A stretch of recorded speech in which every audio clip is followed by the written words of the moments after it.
Assalamualaikum Dunsana.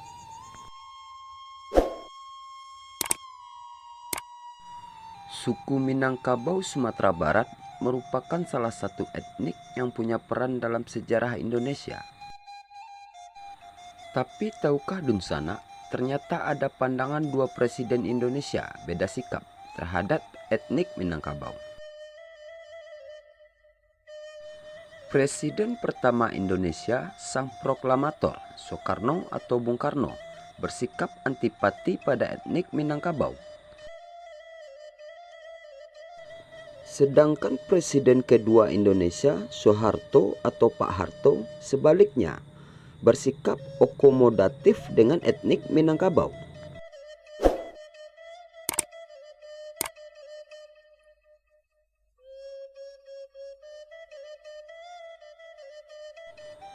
Sikap Bung Karno dituliskan sangat jelas antipati dengan etnik Minangkabau dalam buku Etnik, Elit, dan Integrasi Nasional karya Brigjen Pol Safrudin Bahar terbitan Gray Publishing.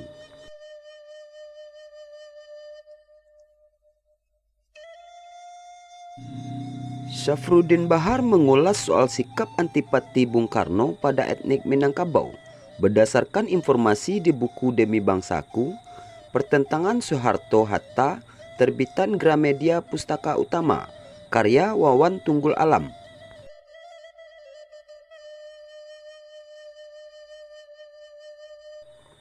Jadi besar kemungkinan sikap antipati Bung Karno itu muncul dari alam bawah sadarnya. Pandangan Bung Karno antipati pada etnik Minangkabau itu berlatar perseteruan dengan Bung Hatta soal demokrasi jenis apa yang harus diterapkan di Indonesia pada tahun-tahun pertama kemerdekaan.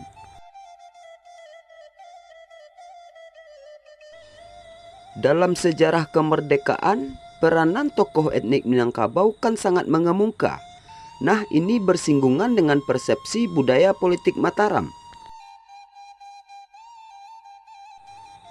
Dalam persepsi budaya politik Mataram, khususnya tentang tidak boleh ada srenggenge, kembar, matahari kembar, peranan etnik Minangkabau yang sangat mengemuka itu dianggap sebagai duri dalam daging.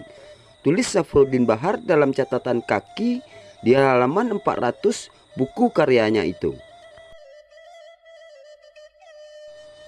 Untuk itu diyakini dalam perspektif politik Mataram tersebut, maka Bung Karno dianggap meyakini harus dicabut pengaruh kuat etnik Minangkabau begitu ada kesempatan terbuka.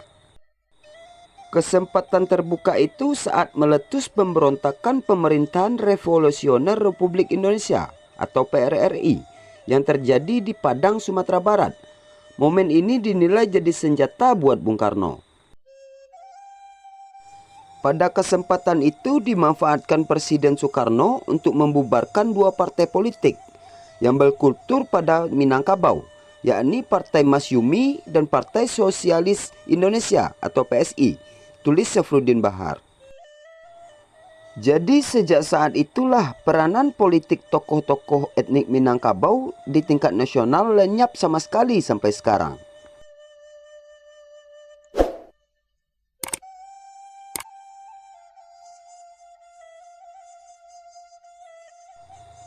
Berbanding terbalik dengan Bung Karno, Pak Harto malah sangat akomodatif pada etnik Minangkabau.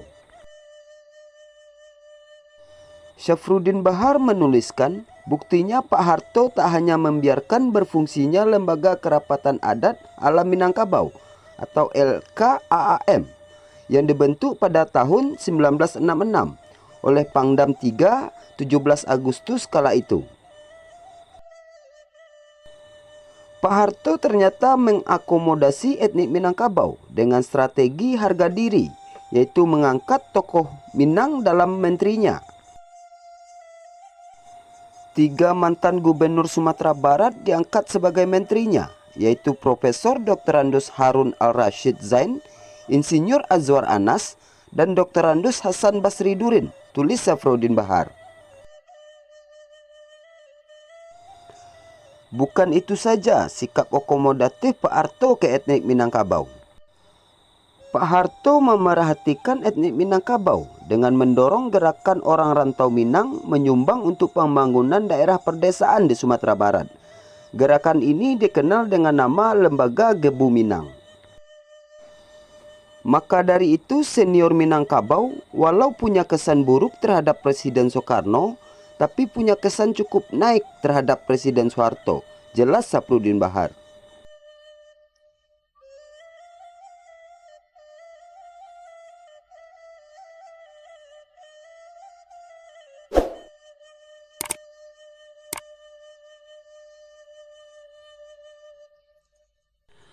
Peristiwa PRRI merupakan trauma sejarah yang menyakitkan bagi orang-orang Minang pada masa lalu.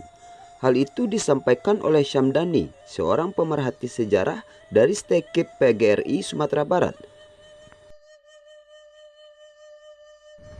Begitu menyakitkannya sehingga pada masa-masa Orde Baru masih banyak masyarakat Minang yang takut melihat tentara, apalagi setelah Soekarno lengser. Yang menjadi pimpinan Indonesia adalah dari golongan tentara, yaitu Soeharto katanya di Padang.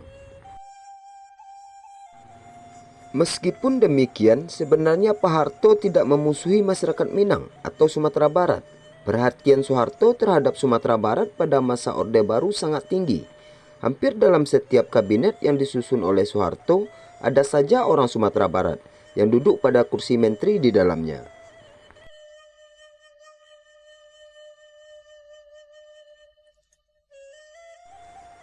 Syamdani menambahkan, Soeharto adalah seorang ahli strategi. Soeharto itu memiliki mata dan telinga yang tajam.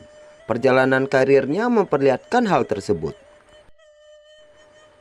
Lihat beberapa peristiwa nasional yang kemudian sangat menguntungkannya dan kemudian mengantarkannya sebagai presiden di Republik Indonesia ini selama 32 tahun. Capaian ini tidak mudah dan hanya dimiliki oleh orang-orang yang memiliki intuisi strategi politik yang tinggi, paparnya. Menurutnya Soeharto belajar banyak dari sejarah masa silam, di mana di awal negara ini didirikan, sepertiga di antara pelakunya tidak bisa dilepas dari peran tokoh-tokoh Minang. Soeharto percaya akan kemampuan intelektual warga Minangkabau.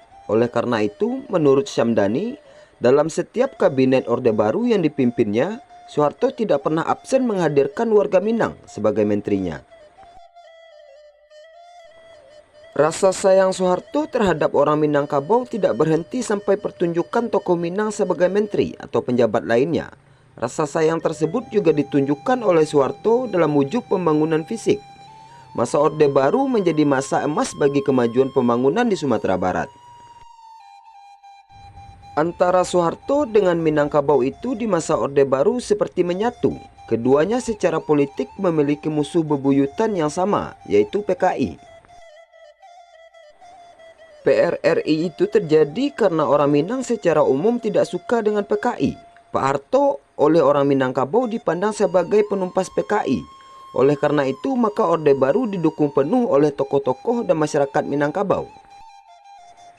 Trauma PRRI sepertinya bisa sedikit pupus oleh kedekatan orang Minang dengan Orde Baru. Sekali lagi karena sama-sama tidak menyukai PKI, ujarnya. Soeharto lahir di Yogyakarta pada 8 Juni 1921. Ia presiden terlama selama di Indonesia Merdeka, yakni menjabat 32 tahun. Ia dikenal sebagai Bapak Pembangunan.